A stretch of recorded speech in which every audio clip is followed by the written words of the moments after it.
Aux yeux du gouvernement italien, les mesures prises par la France sont illégitimes. Elles violent les principes généraux de l'esprit de Schengen, de l'esprit européen. Alors on le voit, hein, les tensions sont fortes, mais il n'y a là rien d'illégal. En fait, Paris et Rome se sont engagés dans une véritable bataille juridique. Tous les coups sont permis, à condition qu'ils s'appuient sur une base légale, même si c'est un peu tiré par les cheveux. Rome a ouvert les hostilités en délivrant des titres de séjour, des sésames européens aux clandestins tunisiens pour qu'ils puissent aller en France. C'est un coup dans le dos, mais c'est légal. La France, de son côté, a décidé ce week-end de bloquer le trafic ferroviaire, invoquant des problèmes d'ordre public en raison de la manifestation organisée.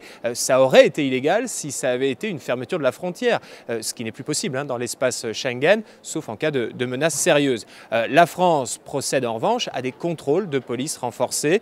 Dans l'espace Schengen, il n'est plus possible de mettre des barrières, mais il est encore possible de faire des contrôles de police, évidemment, à condition bien sûr que ce ne soit pas des contrôles aux frontières déguisés. L'objectif affiché du ministère de l'Intérieur, c'est de voir si les migrants sont en règle, car la Commission l'a rappelé, les titres de séjour délivrés par les autorités italiennes ne donnent pas un droit automatique de circuler en Europe.